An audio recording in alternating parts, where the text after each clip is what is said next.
Olá, meus prezados alunos de recursos materiais e patrimoniais. Professor Daniel Alexandre mais uma vez com vocês.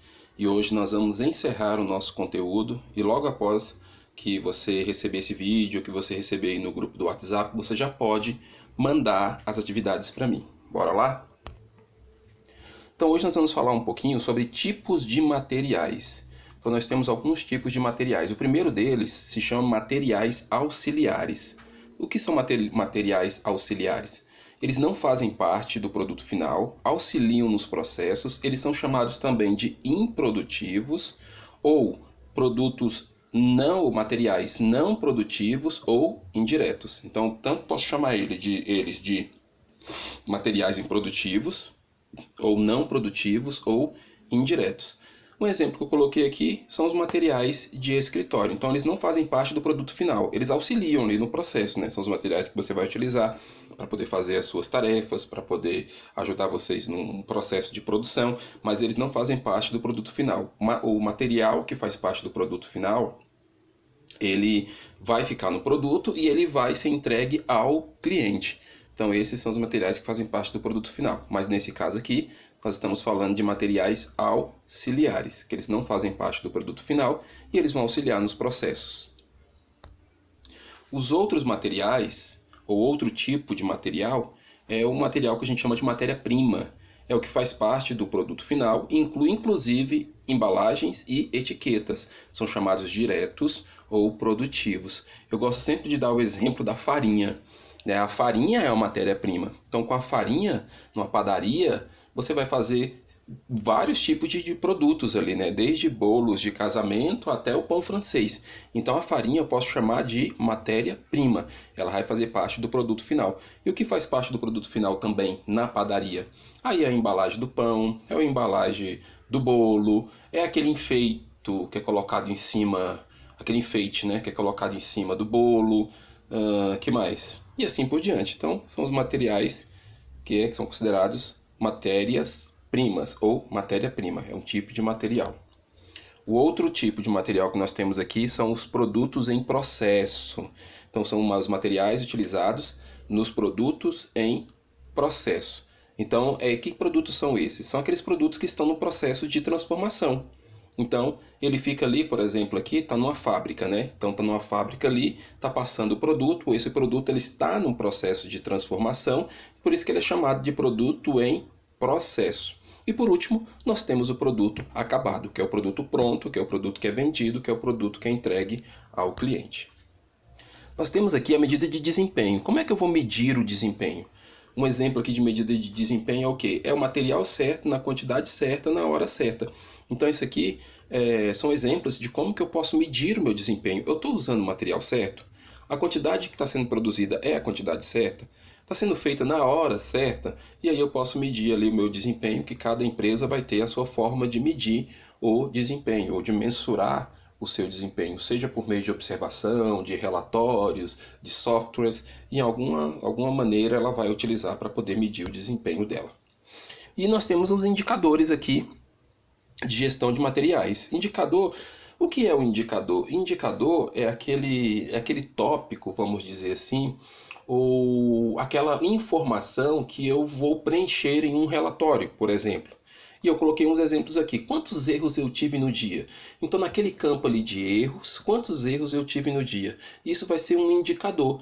Um indicador se realmente o meu estoquista está trabalhando da maneira correta, se o meu vendedor está trabalhando da maneira correta, se o repositor está trabalhando da maneira correta. Então eu vou ter ali ou num sistema ou num relatório, né, feito por meio de um relatório de observação, ou algum tipo de equipamento eletrônico que é utilizado, e aí a pessoa que vai fazer esse inventário, a pessoa que vai fazer essa supervisão, ele vai andar com uma lista de indicadores e vai fazer aquelas pontuações ali, pontuando para depois saber como que está o desempenho geral dessa empresa. E eu trouxe aqui alguns exemplos de indicadores para vocês. Então nós temos aqui indicadores de erros, eu já expliquei, prazos, sendo feito no prazo correto, tempo de localizar. O que é esse tempo de localizar? Quanto tempo o estoquista demora para trazer o produto para o cliente ou para o vendedor? O vendedor pede o produto, o estoquista vai lá buscar, ou até o próprio vendedor vai lá buscar o produto, quanto tempo ele demora para isso? Quanto tempo ele demora a localizar?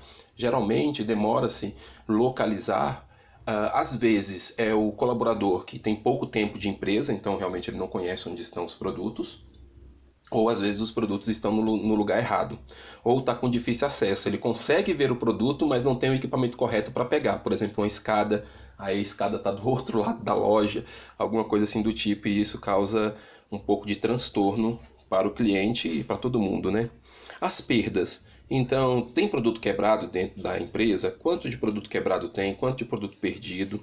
A espera na descarga. Quanto tempo demora para descarregar? Quanto tempo demora essa conferência? A validade dos produtos. A validade dos produtos. A gente está comprando os produtos com a validade boa? Ou a gente está comprando uns produtos assim que vem com a validade quase vencendo? Como é que está sendo? A permanência. Quanto tempo esse produto fica no estoque? Então, quanto tempo esse produto está lá? Isso aí também é um indicador. Utilização do espaço. O espaço está sendo bem utilizado ou eu tenho muito espaço vago? Às vezes eu tenho um estoque muito grande e aí eu tenho muito espaço vago. Então, esse espaço ocioso, às vezes pode me gerar um prejuízo. Então, eu posso aproveitar esse espaço com outra coisa, né? Então, eu tenho que pensar nisso. E também, às vezes, muito produto um em cima do outro, que a gente não consegue nem andar dentro do estoque, né? Aí é complicado. Acuricidade significa precisão. Está sendo preciso, o levantamento está sendo preciso, a venda está sendo precisa, a separação está sendo precisa, ou quando vai separar não tem uma certa precisão, ou seja, não tem um acerto, vamos dizer assim. E o giro de estoques? O estoque está girando bem ou tem muito estoque parado? A velocidade na separação, na hora de separar, porque às vezes encontra o produto, e isso acontece, o estoquista, né? Ele separa vários produtos. Pegou os produtos, separou, colocou tudo em cima da mesa. Agora esses produtos têm que ser bipados, têm que ser tirados ali do estoque, tem que dar baixa no estoque, colocar dentro da caixa e embalar para poder entregar para o cliente. Quanto tempo que demora isso? E a resposta ao cliente. Essa empresa, ela responde bem ao cliente? Ela responde o cliente na hora certa? O cliente está sendo bem atendido, ele fica sem resposta, como que está sendo isso? Então aqui alguns indicadores, né, que a gente pode utilizar aí para a gestão de materiais. Nós temos agora o custo dos estoques. Vamos falar um pouquinho do custo dos estoques. E aí a gente tem umas palavrinhas que seria muito interessante se a gente tivesse a oportunidade de ir a um estoque para poder observar, mas infelizmente a gente não teve essa oportunidade, né? Mas eu vou trazer aqui para vocês a teoria e aí vocês vão conseguir entender isso aqui, eu tenho certeza. Primeiro custo de estoque que nós temos aí é o PEPS, que significa primeiro que entra é o primeiro que sai. Lote mais antigo, e aí a empresa vai segurar o preço do primeiro que entrou. Como é que funciona isso? Suponhamos que eu estou vendendo geladeira. Vamos pensar assim, eu estou vendendo geladeira. Aí eu comprei 10 geladeiras de um modelo específico. Comprei 10 geladeiras daquele modelo lá específico. Quando eu comprei aquela geladeira, ela veio com um custo para mim de R$1.000, por exemplo. Comprei ela por R$1.000 e eu vou vender ela aí por 1.800. Comprei por R$1.000, vou vender por 1.800. Então esse foi o primeiro custo que eu tive da minha geladeira. Com todos os custos ali, ela ficou para mim por R$1.000. E aí eu estou vendendo por esse valor de 1.800. Aí a geladeira está acabando. Eu só estou com 2 geladeiras no meu estoque. Eu preciso comprar mais. Aí quando eu compro mais geladeiras, a geladeira ela vem com o preço, agora eu comprei de 1.100. Aí eu vou aumentar o preço da geladeira? Não. Nesse caso aqui, do primeiro que entra é o primeiro que sai, eu não vou aumentar, eu vou segurar o preço. Então eu vou segurar, vou continuar vendendo essa geladeira pelo valor de R$1.800. Então é assim que funciona nesse caso aí do custo do estoque. Então não vou mexer no preço por enquanto, até R$100 ali dá para segurar um pouquinho, porque às vezes até promoção eu já estou até fazendo, ou às vezes eu já tinha aumentado um pouquinho o preço da geladeira antes do outro chegar, não sei o que aconteceu, mas aí a empresa resolveu não mexer no preço. Então vai continuar com o preço do primeiro que chegou. Então isso é o PEPS. E nós temos aí o EPS, que é o último que entra e o último que sai. O valor é calculado pelo último preço que entrou. Vamos pegar o mesmo exemplo da geladeira. Estou lá com 2 geladeiras no meu estoque. A primeira vez que eu comprei ela foi R$1.000. Eu estou vendendo por 1.800. E aí agora eu vou comprar de novo. Quando eu compro a geladeira, chega mais uma carga de geladeira para mim, mais 10 geladeiras. E aí ela chegou para mim por 1.100. Qual o valor que eu vou utilizar? Eu vou utilizar esse valor de 1.100 para calcular o meu preço final. Então, se eu vou utilizar 1.100, eu estou vendendo por 1.800, mais ou menos a geladeira vai ficar aí por 1.990, mais ou menos, uns R$ 2.000. Então, agora eu vou mudar o preço da geladeira, porque chegou um novo estoque, né? Chegou uma nova remessa, chegou uma nova remessa, e essa nova remessa ela veio com um preço mais alto. Então, se veio com um preço mais alto, eu vou vender um pouco mais caro. Professor, e se vier com preço mais baixo? Da mesma forma, lá no Peps, se vier com preço mais baixo, por exemplo, a geladeira chegou aqui para mim por R$ 900. Eu vou abaixar o preço da geladeira? Eu não vou abaixar o preço da geladeira. A geladeira vai continuar sendo vendida por R$ 1.800. Então, eu não vou nem aumentar e nem vou abaixar, dependendo do valor ali. Aqui, se eu compro a geladeira e ela chegou para mim por R$ 900, aí sim eu abaixo. Chegou mais barata, eu vou fazer ali, posso abaixar, eu vou vender mais barato porque o produto chegou mais barato para mim. Então, no EPS, o último que entra é o último que sai e o valor calculado pelo último preço que entrou. E no CMPF, que é o custo médio ponderado fixo, aplicado em empresas que fazem inventário periódico. Então, a empresa que faz o inventário periódico, aquele levantamento de estoque, onde a empresa fecha e eles vão ver tudo que tem na empresa, todos os materiais, vão ver qual o valor do estoque que eles estão tendo ali. E aí, nesse momento, na hora que eles vão fazer esse levantamento e fazer essa contagem de estoque, eles podem calcular o preço final pelo custo médio ponderado. Então, cada empresa vai ter a sua forma de fazer. Eles vão pegar os preços dos primeiros que entraram, dos últimos que entraram, vão fazer uma média ali e vão ver quanto que eles podem vender aqueles produtos. É nesse momento aqui também que pode acontecer a queima de estoque. Porque na hora do inventário eles vão descobrir que tem alguns estoques que estão muito tempo parado. E aí eles calculam o preço ali em cima de um custo que ele já tem. E aí esse custo eles podem colocar um markup, colocar um preço até mais baixo, né, do que o cliente está acostumado, sem perder. Eu já trabalhei com gestão de estoque e mais ou menos a gente fazia isso. A gente pegava alguns produtos ali que estavam muito tempo parados, a gente via o primeiro custo que a gente teve, o primeiro e o último custo, calculava ali e colocava numa promoção para queimar o estoque. Então, cada empresa vai ter a forma de fazer aí o seu custo médio ponderado fixo, que é aplicado em empresas que fazem esse inventário periódico. E aí agora a gente entra para falar um pouquinho sobre modais de transporte. Então, os principais modais de transporte que nós temos aí é o ferroviário, é feito por trens, ferrovias. Nós temos o rodoviário, que é feito por rodovias, né, por carros, por caminhões e assim por diante. Nós temos o hidroviário, que é feito por barcos, então feito por barcos, navegações. O dutoviário, tem até uma imagem aqui do ladinho aqui de dutos, né, que é feito por dutos, e aí vai geralmente o que mais é transportado por dutoviário é petróleo e gás. Então, o que mais é transportado aí por dutoviário, petróleo, gás, água também, né? Então, transporte dutoviário. Temos o aeroviário, que é feito por aviões, né? Aviões, helicópteros e assim por diante. Temos o metroviário, que é feito por metrô, né? Então, transporte feito por metrô. E aí, quando eu quero levar um produto de um lugar para o outro, e eu uso todos esses aqui, então eu vou usar o trem, vou usar o carro, vou usar o barco, vou usar o duto, vou usar o avião, vou usar o metrô. Como é que eu chamo isso? Eu chamo isso de multimodal. Multimodal é quando eu uso vários transportes para transportar um determinado produto. Aí vem uma pergunta para vocês aqui. E o elevador? O transporte mais seguro do mundo. O elevador, onde que ele entraria aqui? O elevador, ele é considerado o transporte mais seguro do mundo, né? É o elevador. E o elevador ele entra como transporte alternativo, que é o caso também da bicicleta, né? Então, ele entra como transporte alternativo aí para nós. E agora a gente entra na curva ABC. Eu falei para vocês que o único cálculo que a gente iria fazer em sala de aula é a curva ABC, então a gente tem um monte de exercício, inclusive no Aluno Online, tem material lá, tem exercício para vocês fazerem, só que infelizmente a gente não voltou presencialmente, né? E a gente não vai ter a oportunidade de calcular mesmo assim, de eu fazer o cálculo com vocês. O que a gente pode fazer é o seguinte, quem quiser fazer, quem se aventurar a fazer o cálculo de curva ABC e precisar da minha ajuda, é só entrar entrar em contato comigo pelo privado, que aí eu te ajudo a fazer o cálculo da curva ABC, a gente vai resolvendo ali, tá? Aí você vai ter que pegar, né, os exercícios que eu fiz, procurar fazer mais alguma pesquisa em relação aos cálculos direitinho, para ver como que faz, e aí tentar responder os exercícios, manda mensagem para mim lá, que aí eu posso te ajudar. Mas a gente vai entender aqui um pouquinho do que é essa curva, a curva ABC, ou análise de Pareto, ou regra 80-20, e vamos descobrir aqui, de uma forma bem teórica, para que ela serve, como que ela funciona e como que ela é calculada. Ela foi desenvolvida, a origem dela, né? Ela foi desenvolvida por Joseph Moses Urán, né? Ele identificou que 80% dos problemas são causados por 20% dos fatores.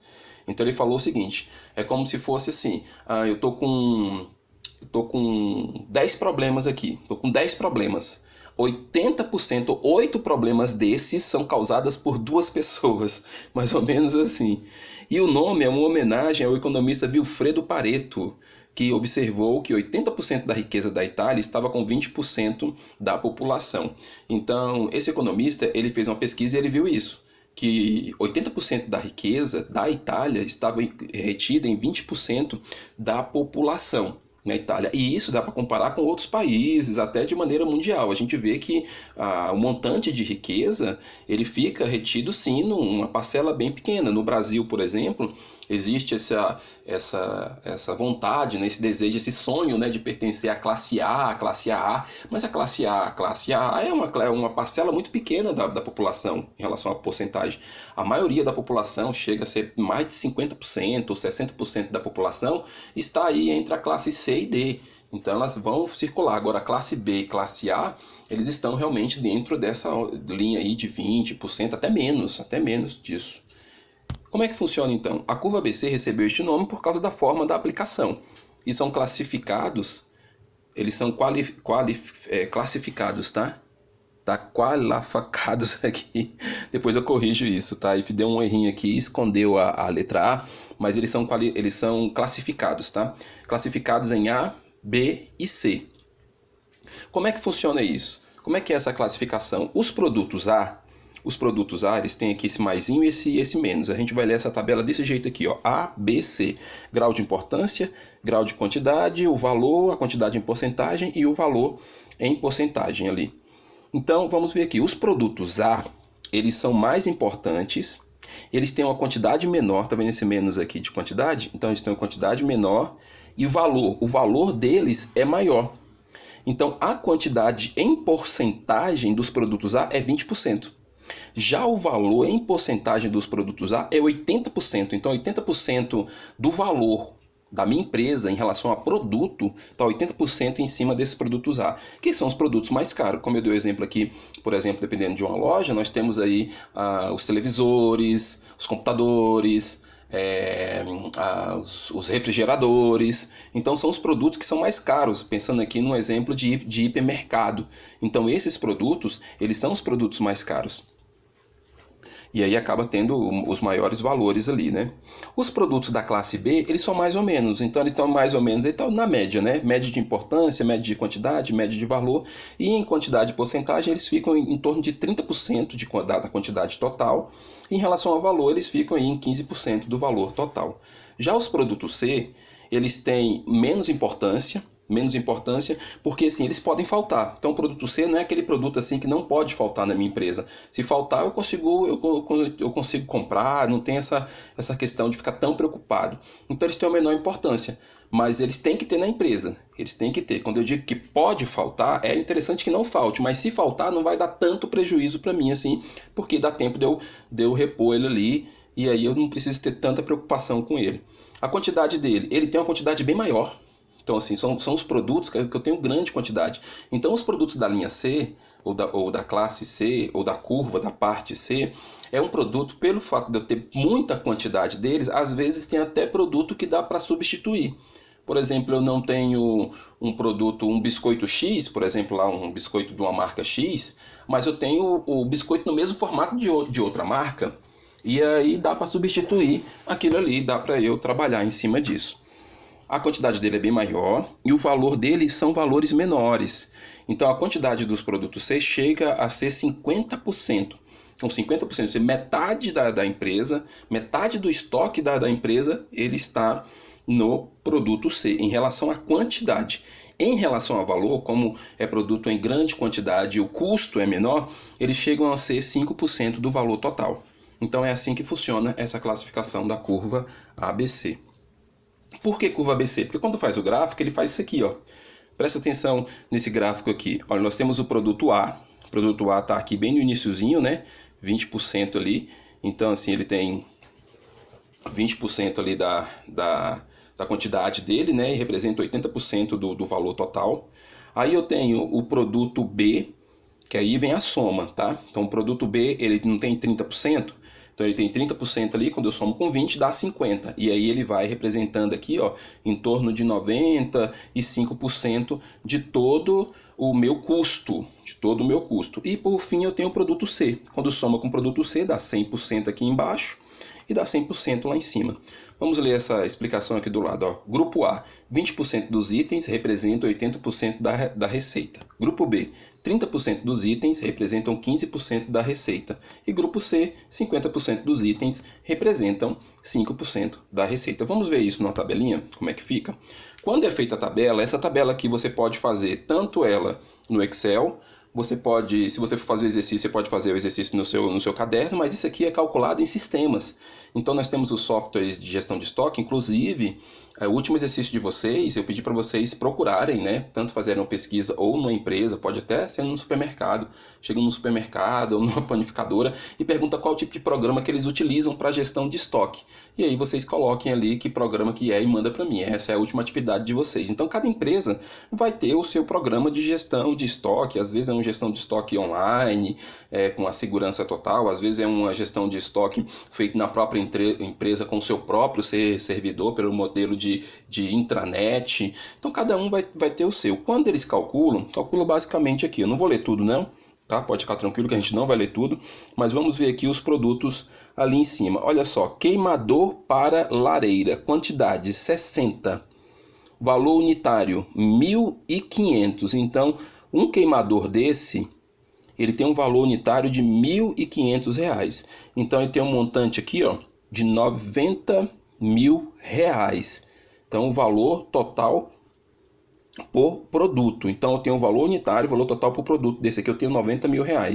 Já a churrasqueira elétrica, ela custa aqui, ó, um dos mais caros, ou o mais caro dessa lista, ela custa R$3.500. Eu tenho 60. Desses 60 aqui, ó, quando multiplica ali, dá R$210 mil. Então, esses dois produtos aqui, e aí depois vem a champanheira, eles estão aqui, ó, com 210 mil, 90 mil e 80 mil. São os principais produtos da empresa. Então, esses três produtos aqui, a princípio, eles seriam o produto de nível A. Então esses aqui, eles fazem parte do nível A. Os outros aqui vão fazer parte do B e os outros de baixo aqui vão fazer parte do C. Vamos ver aqui quem é que tem mais quantidade. A princípio aqui, ó, porta-garrafa. De maior quantidade aqui, a porta-garrafa é o EL08, lá no laranjinho, laranja ou vermelho aqui, essa cor. Porta-garrafa L8 é o código dele. Porta-garrafa, eu tenho 800 portas-garrafas, o valor unitário dele é R$12, e aí eu tenho aqui, vai dar um valor total de 9.600. Então você observa que, pelo fato, ele tem muita quantidade. Em relação à quantidade, como a gente viu aqui atrás, deixa eu voltar aqui, ó. Tá vendo? Eu falei para vocês que o C, ele tem maior quantidade, tá vendo aqui? Quantidade no C, ele tem mais quantidade. Olha aqui o C, maior quantidade dele. Aqui representa muito bem isso, ó. Esse aqui é um produto C, essa porta-garrafa.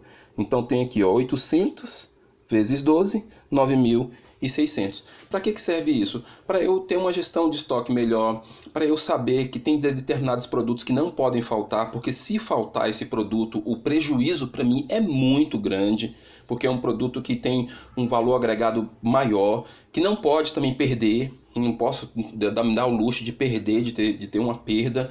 Eu não posso quebrar esse produto e eu tenho que gerir melhor os meus estoques e também fazer o meu inventário ali. Então aqui é a curva ABC. Então o que a gente propôs para vocês na nossa disciplina, então, que eu já tinha conversado com vocês desde o primeiro dia de aula, é essa disciplina, é esse conteúdo aqui, e aqui a gente encerra o nosso conteúdo. E aí tem uma frase aí para a gente refletir. Eu gosto muito dessa frase, que foi uma adaptação que eu fiz. Aproveitar cada dia e usufruir da essência do ser para não descobrir no momento da morte que não vivi. Adaptação da Sociedade dos Poetas Mortos. Meus prezados alunos, foi um prazer estar com vocês. Espero que a gente se encontre aí nos próximos semestres. Grande abraço, Deus abençoe a todos.